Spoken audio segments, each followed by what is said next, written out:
Bueno, continuamos con esto del plan de redención. Ahora vamos a reiniciar, digamos, a repasar de nuevo eh, desde el inicio, desde el milenio 1. Vamos a estar hablando un poquito de lo que serían, lo que fue sucediendo en todo lo que ya hemos construido, en todo lo que ya hemos visto de eh, de la cronología bíblica, lo que fue sucediendo, digamos, a su alrededor, por así decirlo, ¿no?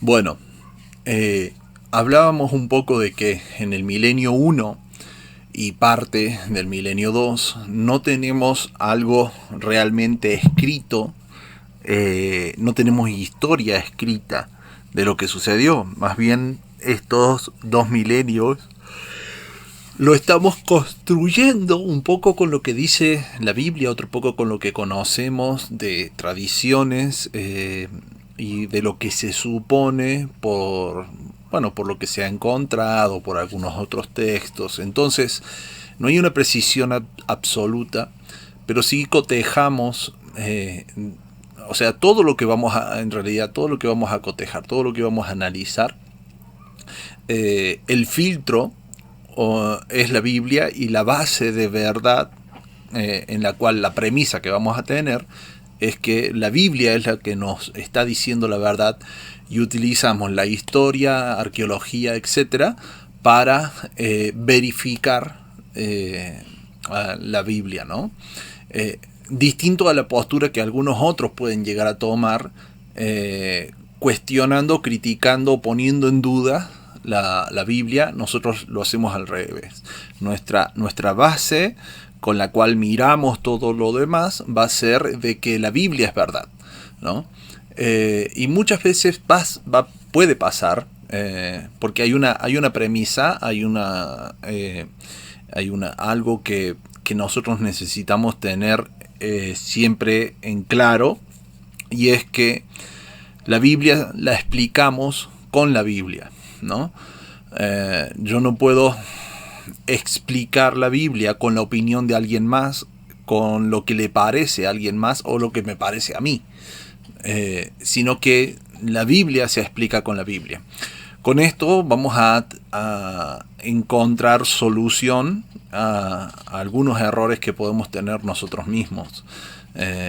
Los personajes bíblicos, cuando nos dan la respuesta a algún símbolo, son personas que vivieron en ese contexto, que tenían ese tipo de pensamientos, que conocían la historia de ellos mismos, ¿no? Y que, bueno, que era algo muy diferente al razonamiento que podemos tener nosotros hoy.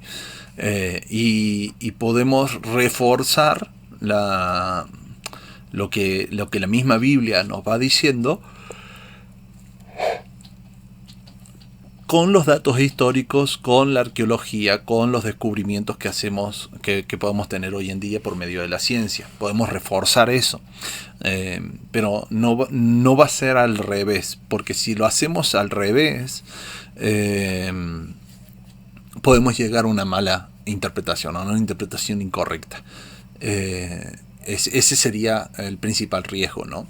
Ahora, cuando la misma Biblia es la que me explica y la que me dice qué significa tal cosa, si yo voy a hablar de un símbolo y la Biblia me va a decir qué es lo que significa, bueno, ahí se va a hacer mucho más claro, ¿no?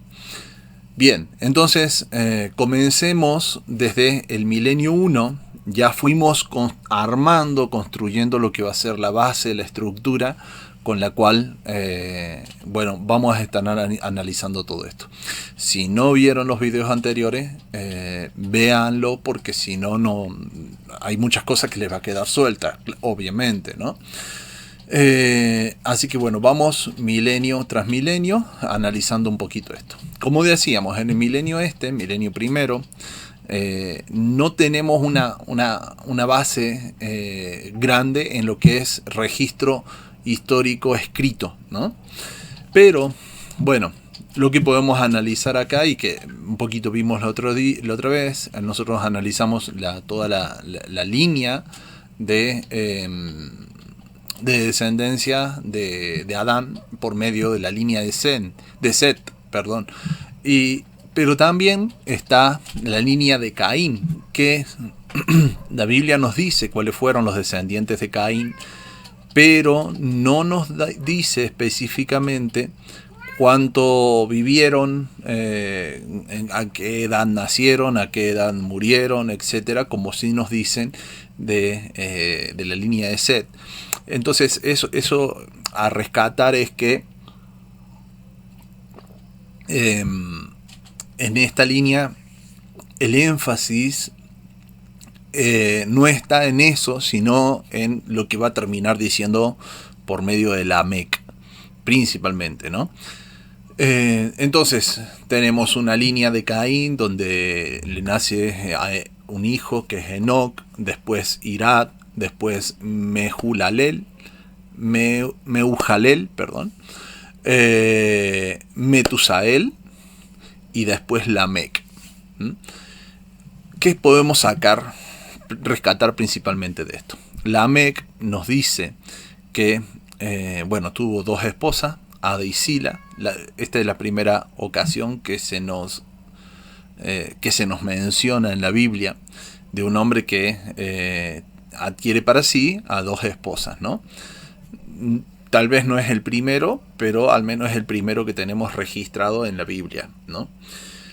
Y acá hay algo para rescatar. Hay mucha gente hoy en día que está, un poco hemos hablado de la otra vez, un poco lo mencioné, pero que está basando muchas creencias en el libro de Enoc. Y una de las cosas, yo esto no quiero hablar todos los videos de lo mismo, o sea, ya mencioné el por qué el libro de Enoc no fue escrito por Enoc, obviamente, y la tradición de que ese libro representa todo lo que Enoc pudo haber dicho, hecho, vivido, es una tradición que se pasó de generación en generación durante casi 3000 años. Entonces, considerando que hubo 3000 años de que una persona le decía a otra, Enoc hizo esto, dijo esto, y nunca se escribió hasta 200 años antes de Cristo, es un poco, queda siendo poco confiable el libro, digamos. Eso lo habíamos hablado hace unos videos atrás. Y la gente una de las cosas que menciona este libro es que estos ángeles caídos le enseñaban a las personas lo que es la herrería, lo que es la construcción, le enseñaron la magia, le enseñaron muchas cosas. Era como que encontraron a un par de simios a medio evolucionar y le estuvieron enseñando cosas. En realidad esa idea, ¿no? En realidad eso mismo que estoy diciendo es lo que la mitología nos va a venir a decir. Entonces el libro de Enoc está muy mezclado con mitología. No es ahora el momento en que vayamos a hablar de mitología, pero sí quiero resaltarles algunas cositas. Por ejemplo, la Biblia sí nos dice de que el hijo de Ada, Jabal, hijo de Lamec, nos dice en Génesis 4:20, y Ada dio a luz a Jabal, el cual fue padre de los que habitan en tiendas y crían ganado. Algo que se atribuye de la enseñanza de los ángeles caídos en el libro de Enoc. La Biblia acá lo atribuye a que ellos simplemente Dios les dio esa capacidad desde un inicio y no un ángel caído del cielo. Y en Génesis 4:21 nos dice que Jabal tuvo un hermano, que es Jubal, de quien descienden todos los que tocan arpa, el arpa y la flauta, o sea, eran músicos, algo que también se atribuye que le enseñaron los ángeles caídos. Y después la otra esposa de Lamec, Sila, tiene a Tubal-Caín, que dice, por su parte, Sila dio a luz a Tubal-Caín, que fue herrero y hacía objetos de bronce y de hierro. Tubal-Caín tuvo una hermana que se llamaba Naamá. Bueno, de ella no se dice mucho más que su nombre. Pero sí algo importante, ¿no? Sila Tuba Tubalcain, que hacía, dice, objetos de bronce y de hierro. Esto, bueno, puede llegar a confrontar dos cosas. Primero, lo del libro de Enoch, que también esta capacidad se le atribuía como a una enseñanza de los ángeles caídos, ¿no? Y lo otro es, la historia divide los distintos aspectos por medio de la edad de bronce, la edad de hierro, ¿no es cierto? Como que hubiesen adquirido ese conocimiento en tal o cual momento. Y en realidad no, más bien tenía que ver con una preferencia de las personas, por eso encontraron tal vez más cantidad en distintos momentos de la historia. Pero el conocimiento estuvo siempre. Y acá lo podemos ver desde un inicio de la creación, ya tenían este conocimiento. Claro que acá tendríamos que hacer una aclaración, una salvedad, y ya lo vamos a hablar cuando vayamos al segundo milenio. Obviamente yo estoy tomando como verídico y como base no la teoría de la evolución, sino que la humanidad inicia acá. Y no con millones de años como dice la teoría de la evolución, ¿no? O sea, tomando eso como base. Ya lo vamos a hablar con más detalle a eso para que ustedes después puedan verlo y bueno, sacar sus propias conclusiones, ¿no? Y bueno, eso en cuanto a lo que tenía de referencia al libro de Enoch. Y después Lamec dice que él había golpeado a un hombre y por su puño, bueno, mató. Y dice que, acá lo tenemos en Génesis 4:23, dijo Lamec a sus mujeres, Ada y Sila, oíd mi voz, mujeres de Lamec, escuchan mi dicho, que varón matare por mi herida y mancebo por mi golpe. 7 veces sería vengado Caín, Lamec en verdad 70 veces 7 lo será. Y esto es algo bastante llamativo que lo mencione la Biblia, pero me parece que lo mencionara como un hecho totalmente aislado, ¿no? Pero en realidad nos está marcando justamente Caín se dejó llevar por su carne, ¿no? Se dejó llevar por su impulso en un acto de orgullo, justamente porque le hirieron el orgullo cuando no se aceptó la ofrenda que él dio, ¿no? Y en un acto de orgullo se dejó guiar por sus pasiones y terminó matando a su propio hermano, ¿no? Lamec quiso exaltar esa cualidad al máximo, buscándose más de una mujer.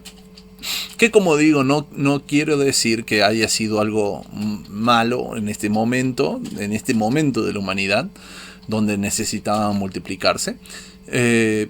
Pero sí el texto muestra que era un hombre bastante orgulloso, bastante altanero, ¿no? Y Dios dice, si 7 veces fue vengado Caín, Lamec 70 veces 7 será vengado. Y fíjense que cuando vamos a Mateo 18, del 21 al 35, le preguntan a Jesús que cuántas veces tenemos que perdonar.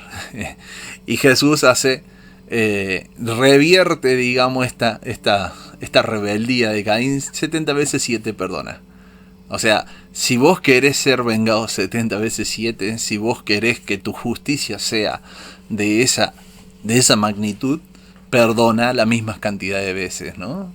Ir en contra de nuestro orgullo, en contra de nuestra carne, en contra de nuestros impulsos, para exaltarlo a él. Fíjense qué tremendo mensaje el que nos está pasando la Biblia, y en este caso por medio de la historia de Lamec, ¿no? Esto de haber sido perdonado 7 veces, como dice ahí sobre Caín, ¿no? Siempre se habla cuando hablamos de Caín siempre hablamos no en el mejor sentido, no es digamos un ejemplo de lo mejor, de lo digno a imitar, en este caso Caín. Pero si bien lo que él hizo estuvo mal, hay algo particular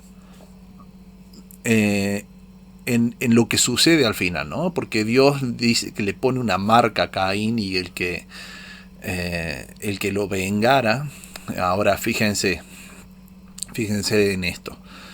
Nosotros estuvimos hablando en el primer video de las cosmovisiones y hablamos de la cosmovisión de honra y vergüenza. Una de las características que tiene esa cosmovisión es que cuando se quita la honra, se cae en vergüenza y se tiene que buscar la manera de restaurar esa honra.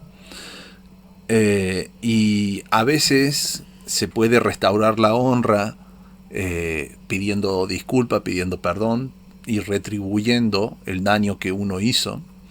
Pero hay veces que ni siquiera haciendo eso podés restaurar la honra, porque pudo haber sido algo muy grave lo que hiciste, como por ejemplo en este caso matar. Cuando se mata no podés revivir al muerto, ¿no? Entonces la muerte se paga con muerte, ¿no? Así es en esta cosmovisión. La única forma de restaurar la honra es matando al que mató a alguien de mi familia, un hermano, lo que fuera, ¿no? Es la única forma de restaurar la honra. Y por esas razones que Caín y Abel dice: hoy me echas de tu presencia, perdón, hoy me echas de tu presencia, y cualquiera que me encuentre me matará. Y a ver, si nosotros pensamos en aquel momento, habrían habido muy poca gente y eran todos familiares.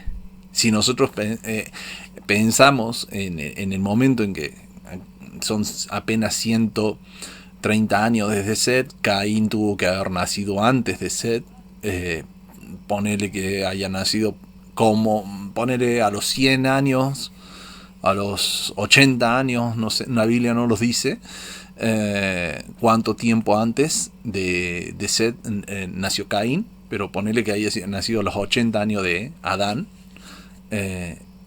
Pudo haber tenido más cantidad de hermanos. La Biblia en este caso obviamente nos dice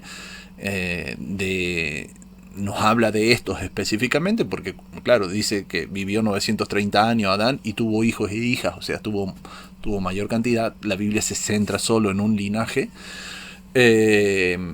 así que no sabemos con total certeza cuánta cantidad de hermanos pudo haber tenido Caín, qué edad pudo haber tenido, pero bueno, vamos a suponer que tenía muy poquitos y eran todos familiares. Entonces la primer familia, el primer núcleo, los primeros creados caen en vergüenza, y lo que va a marcar la historia es justamente este tratar de quitar la vergüenza, este tratar de vengar y de hacer guerra, de conquistar a los demás, ¿no? Exactamente eso es lo que marcó la historia de cada uno de ellos.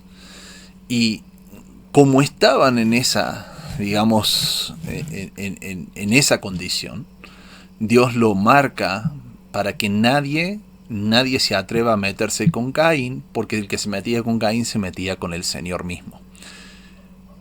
Entonces vamos a tratar de desglosar esto.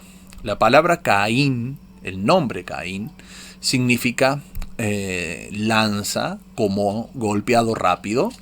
Tiene una afinidad con la palabra caná, que significa poseer. Y por tanto se ha traducido como adquisición, como adquirir un campo, como una compra, un comprador, comprar, dueño efectivamente, y ganar, poseer, posesión, recobrar, rescatar, venta. Entonces, fíjense, Caín, el nombre Caín, hace referencia a la compra, a la adquisición o al rescate. En este caso, dentro de la mentalidad bíblica, rescatar, se rescataba algo comprándolo, ¿no? O sea, era como pagar una deuda, ¿no? Que eso es lo que hizo Dios por nosotros. Él nos rescató. De hecho, en su ley, Él viene a hablar muchas veces del tema del rescate. Lo que hizo Jesús en la cruz es un rescate, porque Él paga la deuda que nosotros teníamos, en este caso, para con el Señor. Entonces, Caín, el nombre de Él, implica eso, implica un rescate, implica un pago, ¿no? Fíjense cuando vamos armando todo lo que la imagen profética que generó esta historia, ¿no? El nombre de su hermano, Abel, o Jebel en el hebreo, significa vano o vanidad.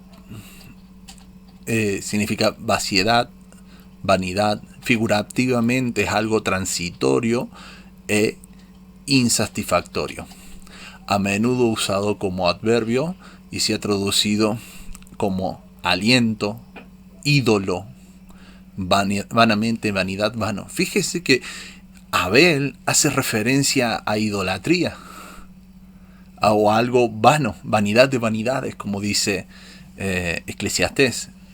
Y Caín mata, quita, ¿no? a eso que era vano, eso que era que representaría, tipificaría un ídolo, proféticamente hablando, ¿no?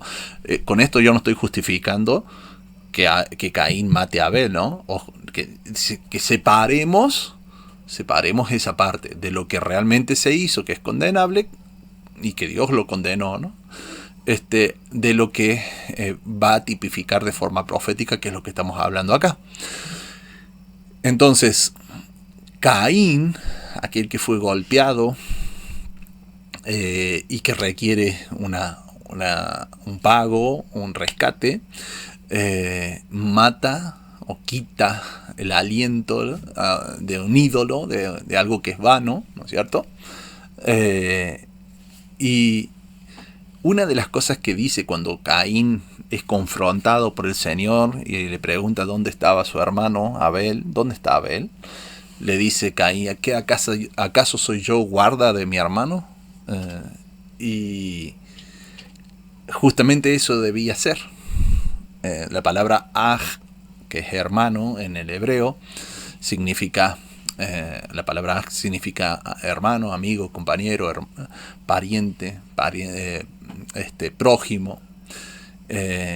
Y la palabra aj del hebreo se escribe con la alef, que es el líder, la fuerza, y la palabra chet, que significa guarda o protección. Y eso es hermano, es guardar, proteger al otro, ¿no? A mi prójimo. Eso es hermano, ¿no? Eso es hermandad. Y la función que él debía hacer era que el líder es el que guarda y protege. En este caso, Caín, siendo el mayor, o considerándose, al menos desde nuestra perspectiva, como el mayor, era el líder, el alfa, y debía proteger al otro, al hermano, ¿no? Por esa razón es que nosotros tenemos como hermano, digamos, nuestro hermano mayor, por así decirlo, esto es solamente simbólico, Yeshua, Él es nuestro líder y Él es el quien nos protege. Entonces, en esa función de hermano, Él está, ¿no? Y eso mismo debemos reflejar entre nosotros, esa función de hermanos. ¿Qué tenemos que hacer? Hemos por parte de Él, hemos recibido el pago del rescate, ¿no? El pago del rescate, y lo que Él espera de nosotros es que nosotros dejemos de lado el ídolo, la vanidad. Eh, a Caín le dice, hoy me echas de tu presencia, dice, y andaré como peregrino y extranjero en la tierra. Esto lo dice en Génesis 4:12. Y fíjense que exactamente esa fue la característica de las personas que fueron marcadas por el Señor. En Hebreos 11 nos da una descripción de aquellos héroes de la fe, ¿no? Y en el 11:13 nos dice que ellos andaban como peregrinos y extranjeros errantes por la tierra, ¿no? Ahí hablaba de Abraham, de los profetas, etcétera. Y incluso las características que Jesús nos da para cada uno de nosotros también es esa, es no te preocupes por lo que vas a vestir, por lo que vas a comer, por dónde vas a vivir. Él mismo no tenía ni siquiera dónde reposar su cabeza. Entonces, no nos preocupemos porque básicamente estamos de paso, ¿no? O sea, si nosotros creemos, nos aferramos a la fe con Él, en Él, simplemente tenemos que entender que estamos de paso por este mundo, ¿no? Y que vamos camino a una patria mejor. Y le dice, ¿no es cierto?, Caín, que, bueno, cualquiera lo mataría. Esto es lo que hablábamos de la cosmovisión de honra y vergüenza. Y fíjense, 7 veces será castigado el que lo mate. Cuando Dios le dice que, en el verso de Génesis, cuando Dios dice que Él le pone una marca, la palabra que se utiliza en el hebreo es la palabra ot, alef, tab. Esto es lo que hablábamos tiempo atrás, ¿no es cierto? De que de la palabra et, que no tenía traducción en nuestro idioma, en el español. Eso hablábamos en los videos anteriores. Y básicamente en el segundo video que hicimos, primero de que desarrollamos toda esta idea. Y decíamos que esa palabra et, alef, tab significaban, eran la primera y la última palabra, era lo que Jesús dijo en el Apocalipsis: yo soy el alfa y el omega, ¿no? Pero eso es cuando lo tradujeron al griego. Él, hablando hebreo, habría dicho yo soy el alef y la tab. El alef representando a Dios, al liderazgo, y la tab representando el sacrificio, ¿no? En este caso la palabra od añade una letra más. La palabra et es la palabra contraída de esta otra, y esta añade una letra más.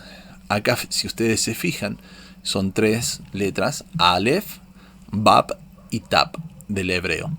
La alef es la cabecita del buey, la bab es una estaca, es un palo, una estaca, y la bab es la señal del pacto. Y la tab es la señal del pacto. Entonces el líder, el Dios, clavado, estacado o en el madero como señal de pacto. Entonces eso es lo que esas 3 letras con ese significado es lo que forma la palabra od, que literalmente es señal, se traduce como señal, literalmente o figurativamente como una bandera, una baliza, monumento, augurio, prodigio o evidencia, o cualquier sinónimo de estas, ¿no? Entonces, básicamente Dios le pone a Caín una señal, una bandera, baliza, augurio, prodigio o evidencia de que de su pertenencia, ¿no es cierto? Eso es lo que Dios está haciendo. Y dice que le puso una señal, un ot, y que el que lo tocara sería castigado 7 veces, el que lo matara, ¿no? Sería castigado 7 veces. Ahí es donde hace todo el sentido de esto, porque la señal que Dios pone es lo que nosotros estamos predicando como el Evangelio. Hace referencia a cada uno de nosotros los que aceptamos el Evangelio y somos marcados por él, marcados con la sangre, ¿no? Esa es una señal.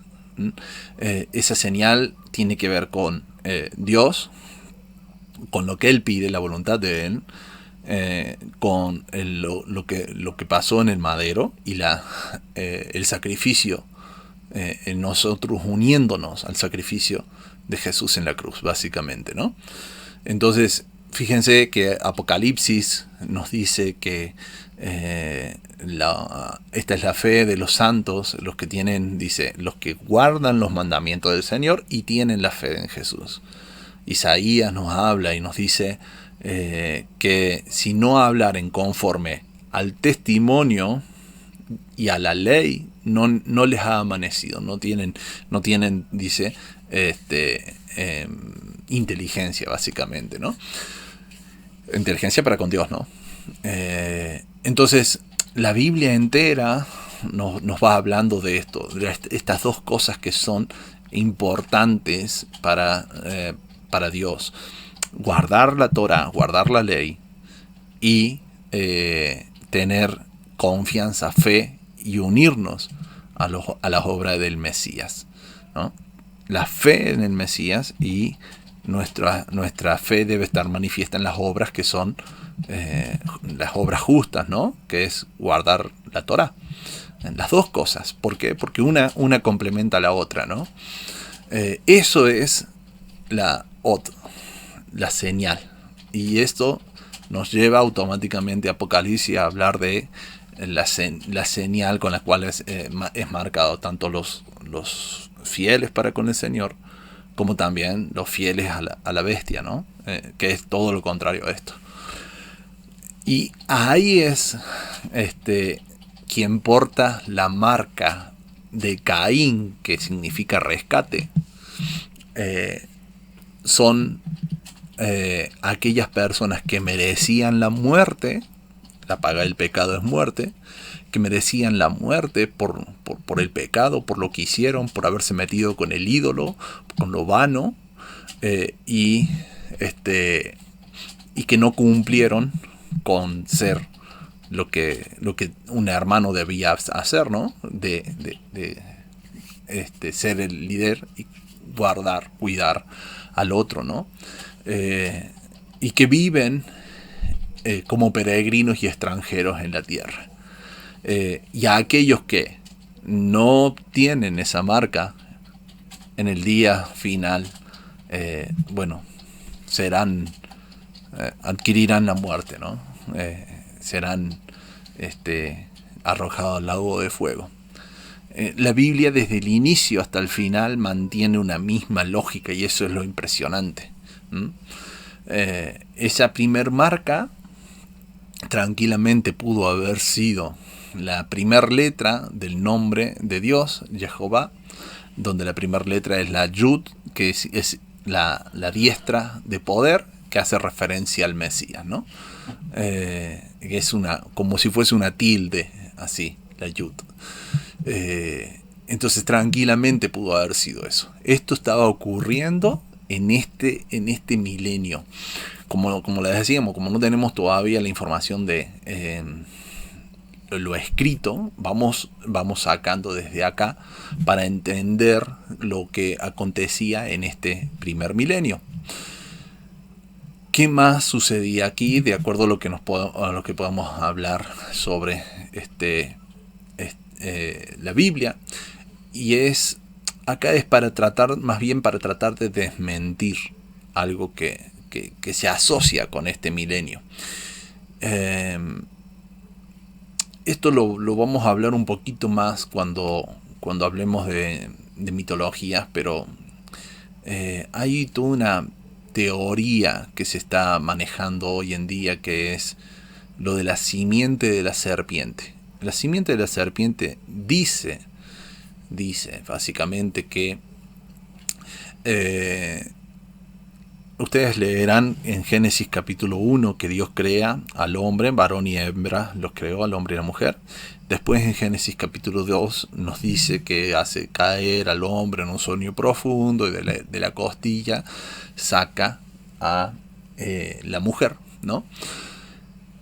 Bueno, hay gente que ha teorizado de que en Génesis capítulo 1 Dios crea al hombre y la mujer, y los crea de la misma manera, sin sacarla a la mujer de la costilla. y que en Génesis capítulo 2 hace caer al hombre en un sueño y saca a la mujer de la costilla. Y esto se mezcla con paganismo, se mezcla con ideas paganas y seculares, más específicamente con ideas babilónicas, ¿no? Básicamente los que promueven esto, principalmente los rabinos, pero después esto se ha mezclado, se ha metido en muchos lugares, y hoy son muchos los que están proponiendo esta idea.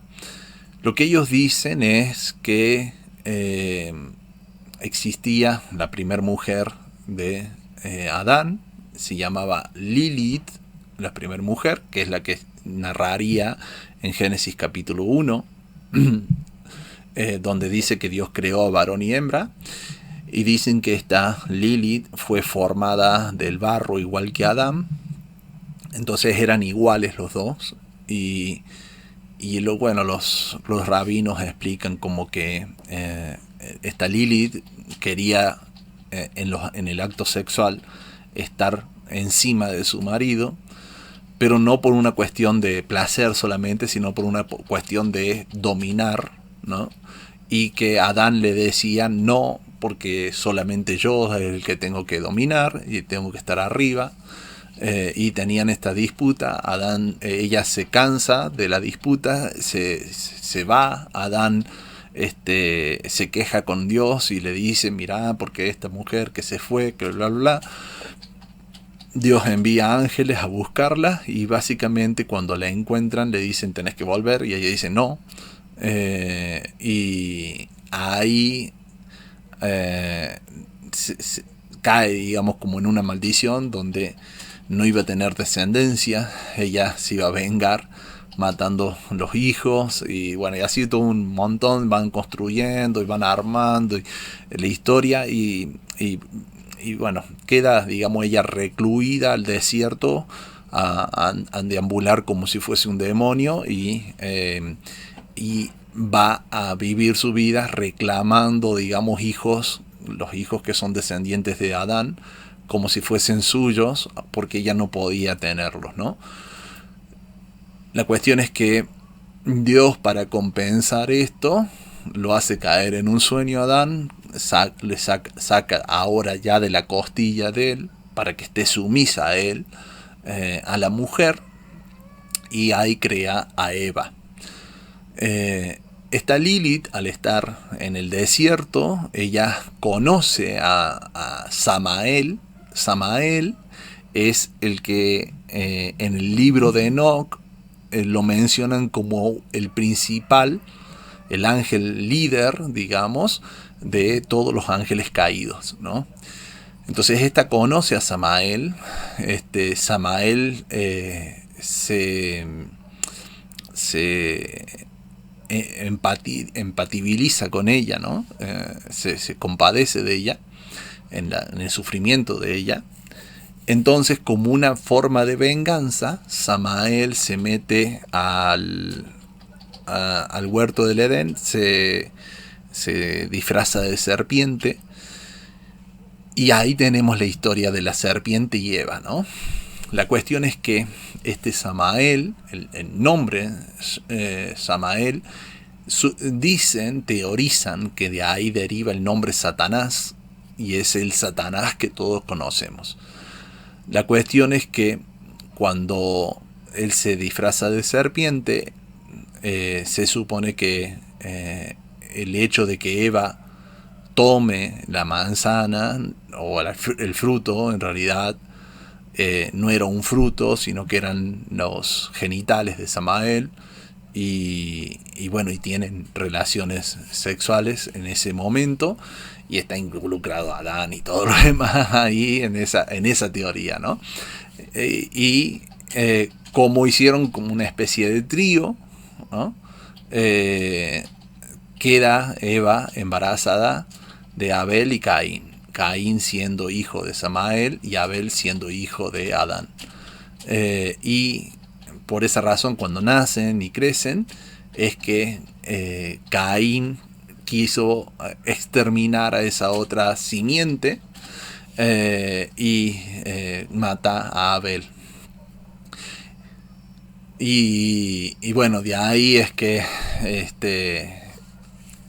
desde el Génesis vendría una lucha de simientes, y por esa razón es que en teoría Dios en Génesis 3:15 le dice que la simiente de la mujer pisaría la simiente de la serpiente, y como habla de esas dos simientes. De hecho, después cuando Jesús le dice a los fariseos, le dice: ustedes son hijos de su padre el diablo, también lo toman en base a esta teoría, ¿no es cierto? Entonces, claro, cuando nosotros lo contamos de esta forma, parece lógico para cualquiera que no conozca lo suficiente de la Biblia, ¿no? Parece lógico, pero en realidad no lo es. No tiene absolutamente sentido con el carácter del Señor, ¿no? Porque en realidad todo esto son mezclas de historias bíblicas adaptadas para darle sentido con ideologías paganas o ideologías mitológicas del paganismo, digamos. No me voy a meter a explicar tanto de esa ideología, porque ya lo vamos a hacer con más detalle en otro momento. Pero en realidad esto es una aberración, y es ideología que nace en Sumeria, pasa a Babilonia, y de Babilonia pasa a los rabinos cuando ellos estuvieron en el cautiverio. Va pasando, y de los rabinos después pasa a la iglesia cristiana y hasta nuestros días. Aunque en la iglesia cristiana no escuchemos tanto de esto, hoy se está empezando a escuchar mucho. Y es algo que influencia hasta nuestros días, porque muchas adoraciones paganas adoran a la luna, como hasta el día de hoy muchos la adoran. Inclusive la religión islámica tienen estos símbolos, esta luna, la luna islámica, que era esa rayita, esa uña de la luna creciente, que es la primer símbolo visual de la luna en el inicio del mes. Esa es una representación de una diosa, y esa diosa es la que representa a Lilith, ¿no?, de la antigüedad. La luna que está debajo de la María, ¿no es cierto? María, cuando en cómo los católicos la muestran, tiene esa media luna abajo, y esa media luna también es una representación de una diosa, y que representa a Lilith. Lilith era conocida como el espíritu de la lechuza, o la lechuza más bien representaba a Lilith, y tenemos los adoradores de la lechuza en el ocultismo. Y como ustedes pueden ver acá en los gráficos, tenemos a este mismo símbolo del feminismo, que era el símbolo de Lilith. Y de hecho en el feminismo este es un cartelito que hicieron las mismas feministas, y se hacen llamar como hijas de Lilith, ¿no? Entonces, ¿por qué? Porque es la que se rebeló en contra de Adán como representación del patriarcado, y qué sé yo, ¿no? Y que ya no van a someterse a ningún hombre y todo lo demás. Y para que ustedes vean cómo está todo esto mezclado hasta en nuestros días. Inclusive el caduceo, que es este símbolo que va a representar la farmacia, ¿no es cierto? Y que, fíjense, tiene mezcla de varias cosas. El caduceo original era simplemente un poste, un palo, con dos serpientes entrecruzadas, como la vemos acá. Después se le añaden las alitas, haciendo el símbolo de Hermes. Pero básicamente son dos serpientes. Una es Lilith y la otra es Samael. Dos serpientes entrecruzadas, hablando de este símbolo completo. Y cuando representan a Satanás, como por ejemplo como el fauno, o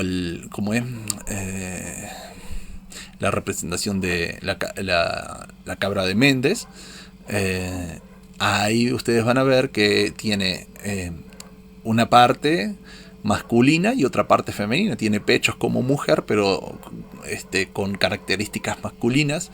Es siempre que se representa a Satanás, lo representan así, como si fuese andrógeno, como que tiene dos sexos.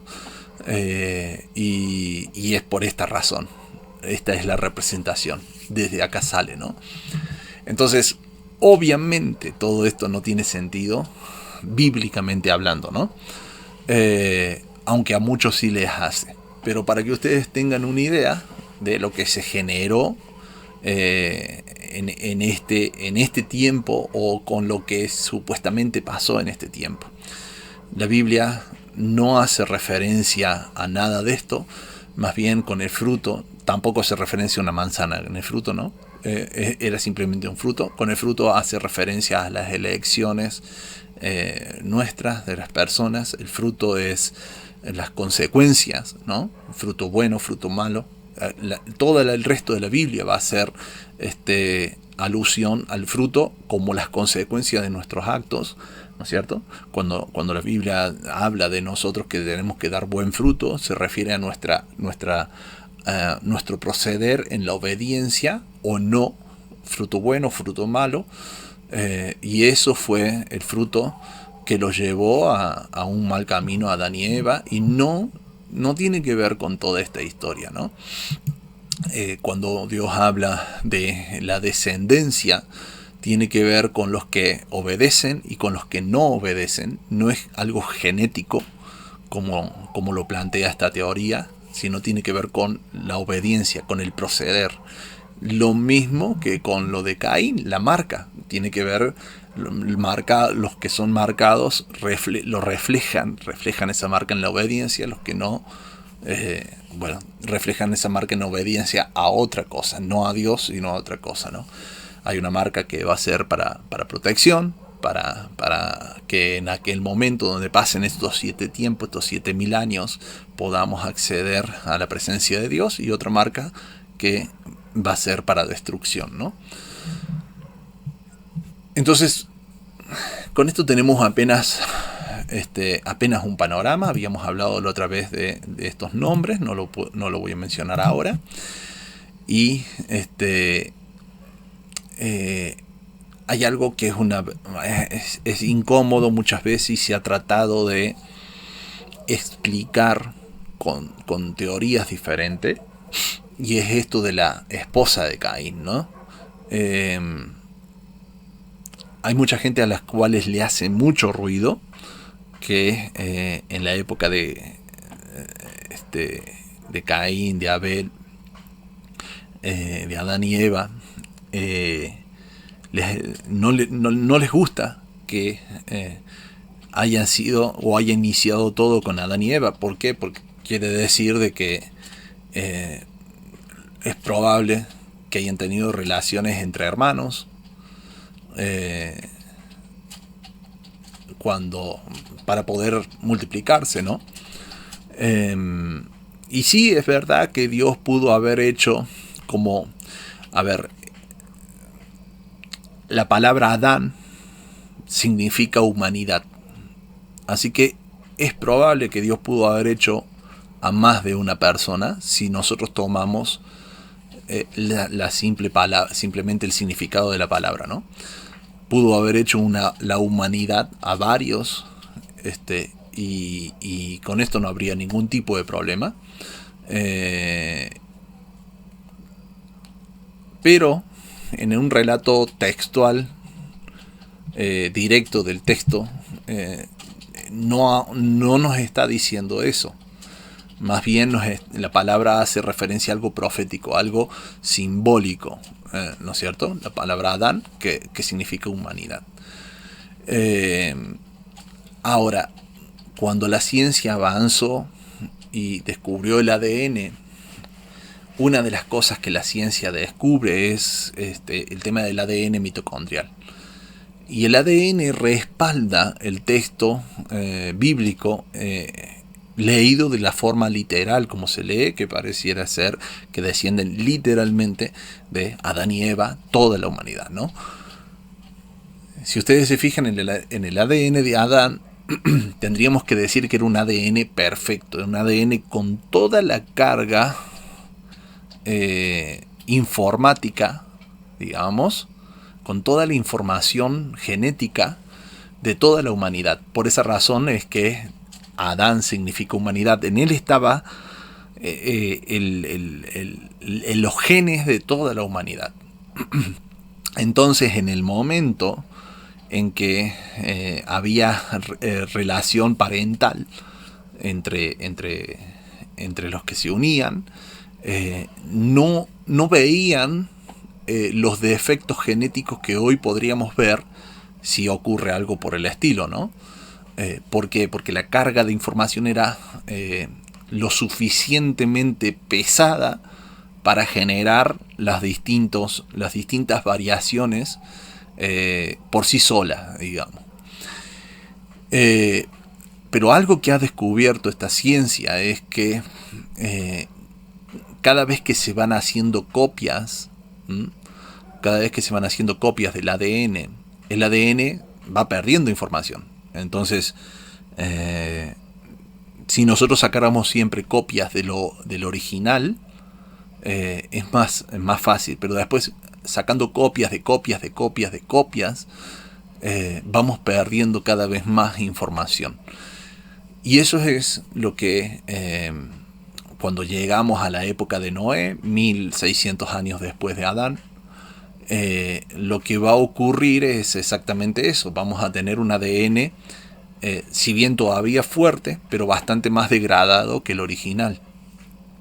Y a partir de ahí, la Tierra de nuevo se borra, digamos, la genética, y quedan, después de cuando Noé y sus hijos salen del arca, son 8 personas las que salen.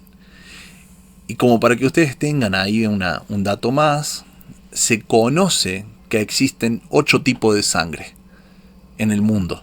Justo 8 personas salen del arca y se conoce que hay 8 tipos de sangres en el mundo, ¿no? Variantes de sangre, AB, AB positivo, negativo, etcétera, ¿no? Justo con la misma cantidad.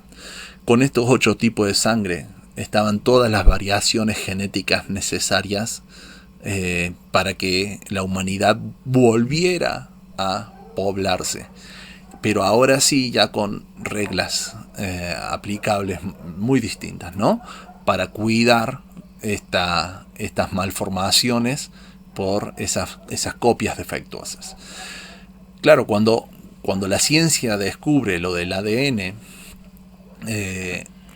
ellos ven que investigando el ADN mitocondrial, que pertenece a la madre, ellos podían trazar una línea para descubrir cuál fue nuestro origen. Y ellos concluyen que, de hecho le llaman la Eva mitocondrial, concluye que la humanidad desciende de una mujer, seguramente habrá habido un hombre a su lado, ¿no? Pero es una mujer a la cual llaman a Eva mitocondrial.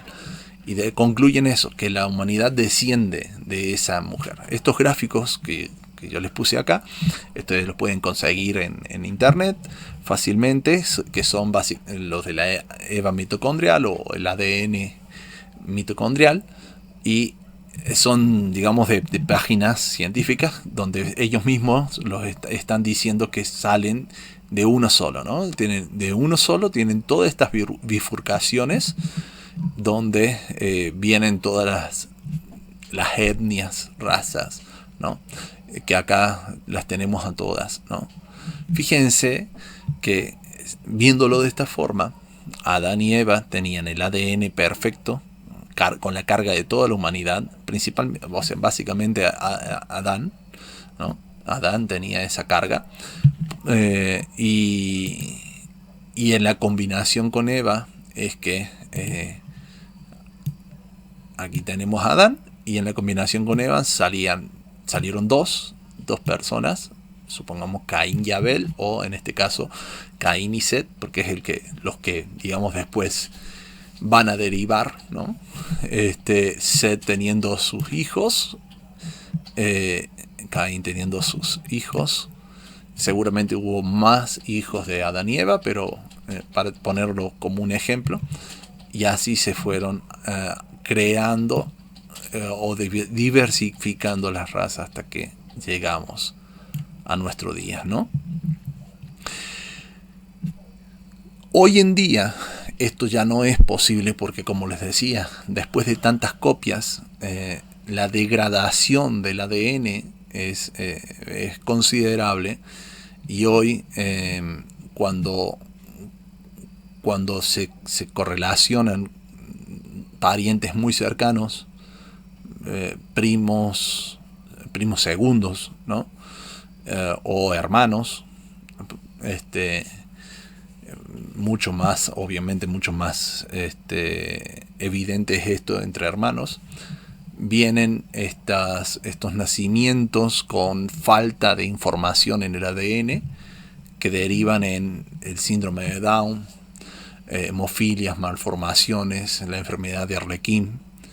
Esto porque hubo cercanía parental y no hubo diversidad genética para poder, digamos, tener toda la información necesaria para la construcción del nuevo ser. Entonces fíjense que tremendo que la ciencia misma nos confirme lo que la Biblia nos dice. Es tremendo. Y lo que el nombre de Adán proféticamente nos está diciendo también, ¿no? Entonces, viendo esto, podríamos ahora sí ya ir viendo lo que va a tipificar, lo que va a hablar, de lo que van a hablar los símbolos, ¿no? Entonces, Génesis 1, del 1 al 3, del 3, perdón, al 5, nos dice: y dijo Dios, sea la luz, y fue la luz, y vio Dios que la luz era buena, y separó Dios la luz de las tinieblas, y llamó Dios a la luz día, y a las tinieblas llamó noche, y fue la tarde y la mañana un día.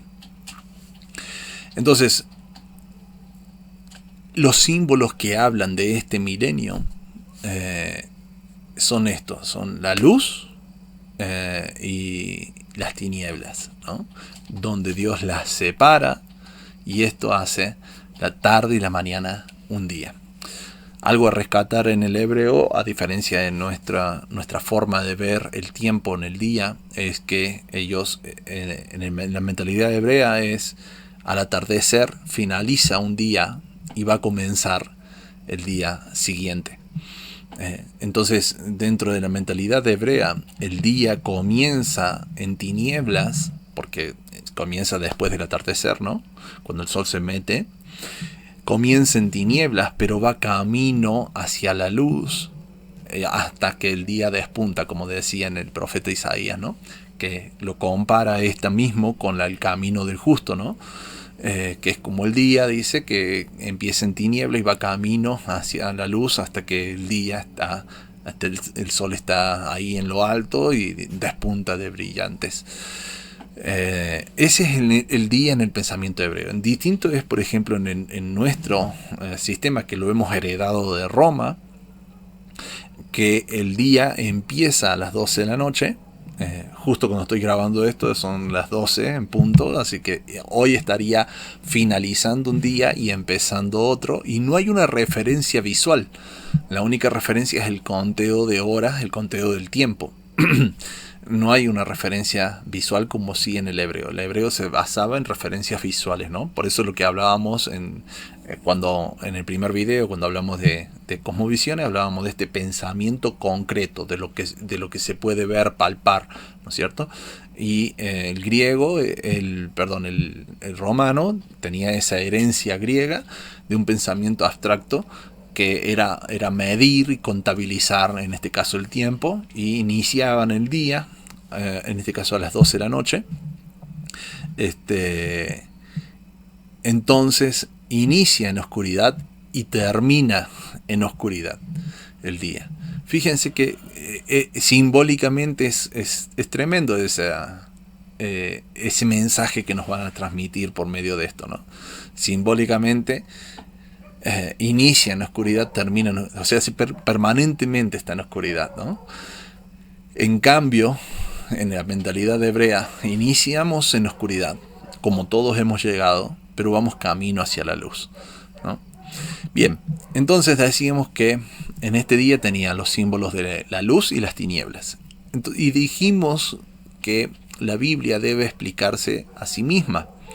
Entonces, si buscamos qué significan estos símbolos, por ejemplo, vamos a tener, ya sabemos lo que es las tinieblas, ¿no? Pero vamos a tener en el Salmo 119, 105, lo que significaría para la Biblia misma la luz, y dice: lámpara es a mis pies tu palabra, lumbrera en mi caminar. O sea, recordemos que en la época de los Salmos, la época del rey David, lo único escrito, lo único que se consideraba como palabra de Dios era la ley de Dios, no otra cosa, ¿no? O sea, cuando dice acá lámparas a mis pies tu palabra, se hace referencia a la ley de Dios y no a la Biblia completa, ¿no? Entonces, lámparas a mis pies tu palabra. ¿Por qué el salmista diría eso?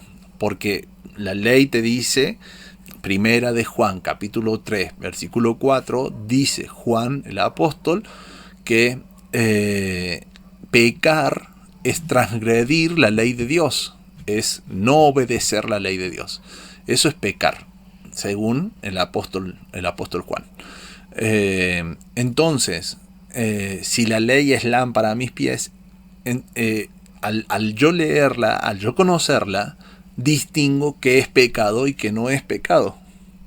Entonces, por esa razón, al distinguir qué es pecado y qué no es pecado, yo puedo evitar los baches en el camino, evitar las rocas, y puedo caminar seguro. Mientras que la obedezca, camino seguro. Y a eso es a lo que se refería el salmista. Ahí es donde la ley de Dios ilumina nuestros caminos. Juan capítulo 8, versículo 12, dice: otra vez Jesús les habló diciendo: yo soy la ley del mundo. El que me sigue no andará en tinieblas, sino que tendrá la luz de la vida. Y Jesús dice esto no porque ahora cambiamos de símbolo, sino que es un continuo. El mismo Juan al inicio nos dice que Jesús es la palabra de Dios, lo que habíamos dicho antes, que esa palabra es la ley del Señor, hecha carne. ¿Por qué hecha carne? Porque la cumplió a la perfección y no se equivocó en nada. A la perfección. Como ningún otro lo pudo hacer, ¿no?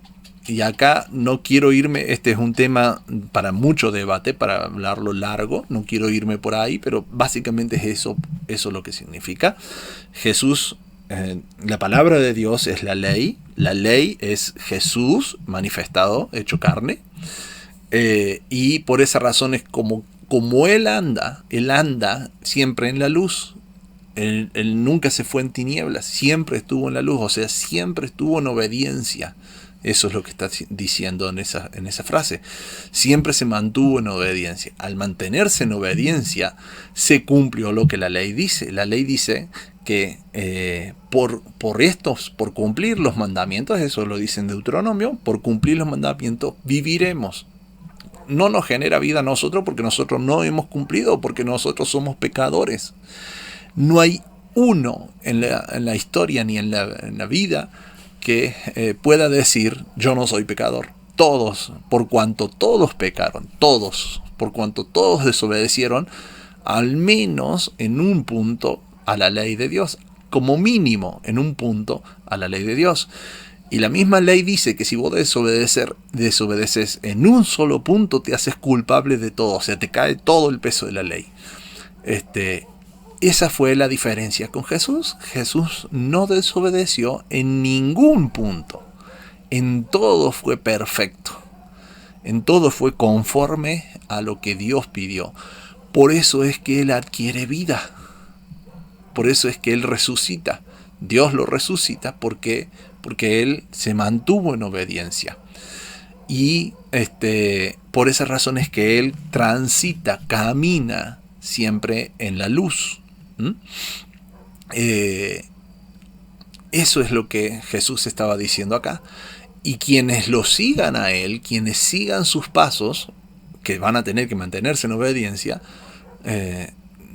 tendríamos la luz y por medio de Él adquiriríamos la vida, porque Él supliría, Él llenaría todas esas falencias que nosotros tenemos, y ante los ojos de Dios, gracias a Él, seríamos vistos como personas que guardaron perfecto la ley. Aunque somos pecadores, seríamos vistos como personas que guardaron perfecto la ley, y nos daría el Señor el mismo final, la resurrección, la vida eterna. Pero es por medio de Él. Él suple, Él complementa todo lo que nosotros no llegamos a hacer, ¿no? Es por eso que después en Mateo nos dice: vosotros sois la luz del mundo, una ciudad asentada sobre un monte no se puede esconder. Y esta es un verso que se usa mucho para hablar de la predicación, de llevar el evangelio a todo el mundo. Y sí, tiene razón, pero hay que entenderlo con sus matices. Si la ley de Dios es la luz, ¿no?, la lámpara, Jesús es la ley hecha carne, por tanto la lámpara que va a guiar nuestro camino también es Jesús. Nosotros, para ser luz, debemos caminar como Jesús caminó, en obediencia a la ley de Dios. Ahí es cuando somos luz. Y justamente, ¿qué es lo que Jesús les dijo a sus discípulos que debían llevar como buenas noticias? Lo que Jesús les dijo era que se pagó el precio que la ley demandaba, y que nosotros podíamos venir al nuevo pacto. Y el nuevo pacto, en Jeremías 31, consiste en guardar la ley. En Jeremías 31 nos dice el Señor: haré un nuevo pacto con la casa de Judá y con la casa de Israel, o sea, con todo el pueblo de Israel. Dice: haré un nuevo pacto, no como el pacto que hice con sus padres, porque ellos invalidaron mi pacto. No la ley, sino el pacto. Invalidaron, dice, el pacto. Dice: haré un nuevo pacto, y este pacto consistirá en que cambiaré su corazón de piedra, o sea, un corazón necio, un corazón rebelde. Lo cambiaré por un corazón de carne, un corazón dócil, humilde, ¿no es cierto? Y dice: y grabaré mi ley, no otra ley, no una parte de la ley, sino la ley que siempre estuvo, la grabaré en sus corazones para que me obedezcan. Eso dice el Señor en Jeremías 31, y eso es el nuevo pacto. Y ese nuevo pacto no lo están queriendo aceptar los que dicen estar en el nuevo pacto. Entonces fíjense los matices que tiene el evangelio. Y ese evangelio es el que Jesús les dijo a sus discípulos: vayan, llévenlo a todo el mundo para que sean luz del mundo. Entonces a esto hace referencia. Por esa razón en Apocalipsis dice, cuando está Juan con el librito, y que lo come y dice que lo sintió dulce como la miel en su paladar, dice que este era el evangelio eterno.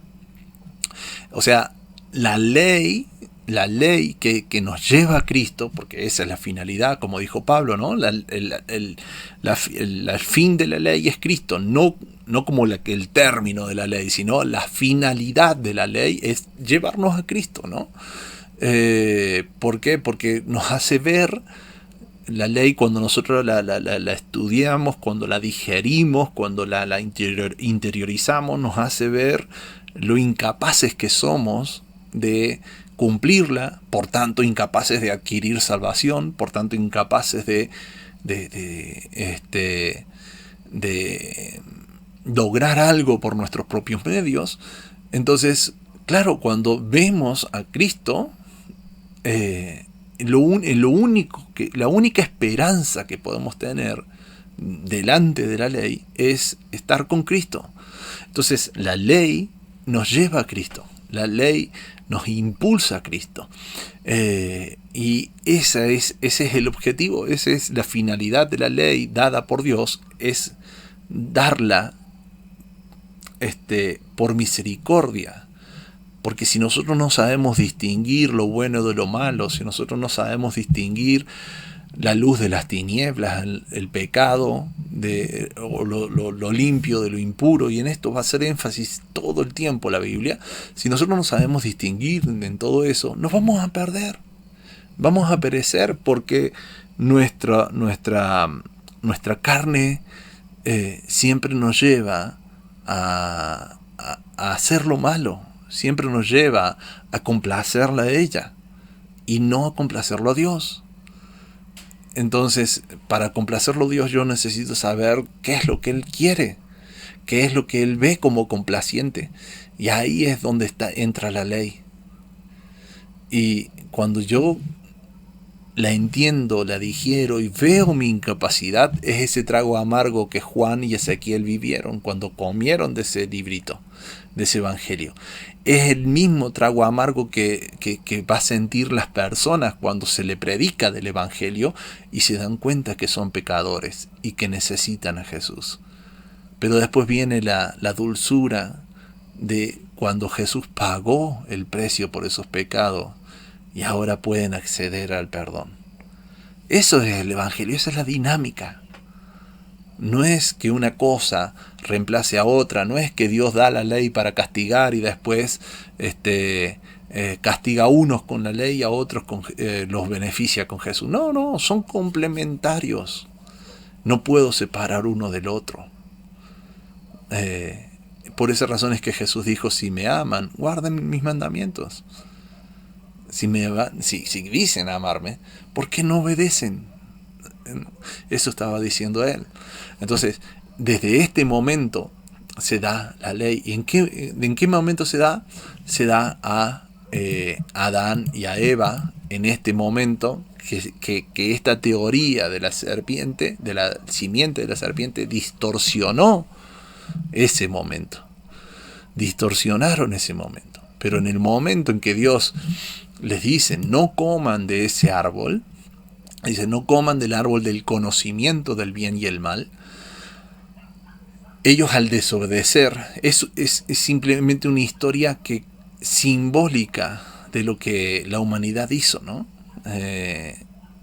Cuando tenemos el árbol del conocimiento del bien y el mal, fíjense, cuando Dios le da la ley a Moisés, en Deuteronomio les dice, mira, te he dado todos estos mandamientos, te he dado toda esta ley. Y en Deuteronomio 28 les dice Dios a Moisés, si vos la obedeces, te voy a bendecir de toda esta manera. Si no la obedeces, o sea, si haces pacto conmigo y no la obedeces, vas a acarrear todas estas consecuencias, que es lo que se conoce como las maldiciones en el libro de Deuteronomio. Después de eso, Dios le dice, te he dado todos estos mandamientos y he puesto delante de ti la vida y la muerte, el bien y el mal, dice Dios. Ahí en Deuteronomio lo tienen escrito. La vida, la muerte, el bien y el mal. Entonces, cuando nosotros conocemos de la ley, vamos a tener dos caminos a seguir. Uno es de obediencia, que ese nos lleva a la vida, al bien. Y uno es de desobediencia, que ese nos lleva a la muerte y al mal. Entonces el árbol del conocimiento del bien y del mal era digamos, el árbol que iba a ejemplificar las decisiones de la humanidad, el seguir nuestra carne, el seguir la desobediencia. Ese árbol va a ejemplificar eso, y es lo que manifiesta la ley. Por esa razón, fíjense que Adán y Eva son echados del Edén, y dice que se pone una espada encendida a fuego, que iba y venía para que no entren ahí, y 2 querubines. La espada y 2 querubines. Pablo hace mención de la espada y diciendo que esa es la palabra del Señor. O sea, la palabra de Dios impide acceder al huerto. Qué contradictorio, ¿no? Pero es que en realidad pasa esto. Porque cuando Dios da la ley después del Edén, o sea, Adán y Eva la vivían y ni siquiera se preocupaban por cómo aplicarla, porque todo era, nacía de sí mismo el aplicarla. Hasta que hubo en ellos la curiosidad de algo más. Lo que dijo Eva, ¿no? Se veía fruto, se veía que haciendo tal cosa, ese es el fruto. Es nuestras obras, es nuestras decisiones, es nuestro proceder. Veía que haciendo tal cosa iba a adquirir sabiduría. Dice, vio que el fruto era codiciable para alcanzar sabiduría, para llegar a ser como Dios. Entonces vio que, si tal vez no le obedezco al Señor, puedo adquirir tal cosa. Y eso es lo que rigió la humanidad después, buscando hacer sus propios caminos, buscando hacer su propia voluntad, queriendo tener un Dios a su propia medida. Y de ahí es que surgen tanta cantidad de mitologías, creencias y religiones, armando dioses a la medida y no sometiéndose a la voluntad del Señor tal cual Él la dio. Entonces fíjense la importancia de ese relato, ¿no? Y de entender ese árbol, ese fruto, que tiene que ver con la obediencia, que tiene que ver con la vida, que tiene que ver con la bendición del bien. Y ellos se fueron por el fruto del mal. El fruto es la Torá. Dependiendo cómo vos vayas, se va a ir para el bien o para el mal, obediencia o desobediencia. Y eso es lo que nosotros recibimos. Cuando recibimos la Torá, nosotros recibimos instrucciones que tal vez, aunque sean sabias, sobre todo en la época antigua, son instrucciones que no parecen tan necesarias para la salvación o para agradar a un Dios. No parecen que fueran tan necesarios. ¿Por qué Dios quiere que solamente un sábado se le adore?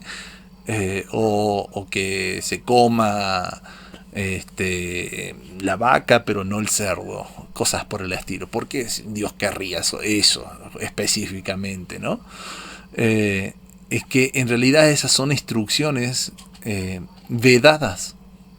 Lo verdadero, lo que realmente nos va a salvar es lo que esas instrucciones están cuidando, protegiendo, lo que está detrás de esas instrucciones. Pero el practicarlas nos mantiene conectados con la obediencia, nos mantiene conectados con el Señor y nos mantiene conectados con la enseñanza principalmente que Él quiso transmitir desde un inicio. Ahí es donde está el tema de la práctica. No es porque si las practico soy salvo, es porque si las practico me enseñan el camino de la salvación, me enseñan el camino a Jesús, ¿no? Y eso fue lo que Adán y Eva despreció. Por eso llegaron a la perdición y a la muerte en el caso de Caín, ¿no? En todo esto es lo que Génesis 1 nos dice, que en este momento, en este milenio, la humanidad adquiere tinieblas, pero la luz se mantiene, se separan. La luz de las tinieblas, ¿no? La obediencia de la desobediencia. Y se hace una marcada división con prácticas manifestadas en la ley como la conocemos hoy, que hacen de un velo, de una separación de lo santo y lo profano, ¿no? Una separación de lo puro y lo impuro, ¿no? De lo sagrado y de lo inmundo, ¿no? Y la humanidad se inclinó por la desobediencia, se inclinó por el mal, ¿no? Y así es como llegó al final este milenio, ¿no? 1000 años y de una inclinación al mal tremendo, lo que nos va contando la Biblia, aunque no tengamos todos los detalles. Como ustedes pueden ver, tenemos acá los pasajes de Apocalipsis, pero esos no los vamos a leer ahora, los vamos a leer, vamos a hacer un estudio al final del repaso de todos estos milenios. Vamos a hacer un estudio específico de Apocalipsis. Bueno, mis hermanos, que Dios los bendiga, y en el próximo video vamos a estar explorando el día 2 o milenio 2 con esta perspectiva, ¿no? Así que bueno, que Dios los bendiga y tengan un buen día.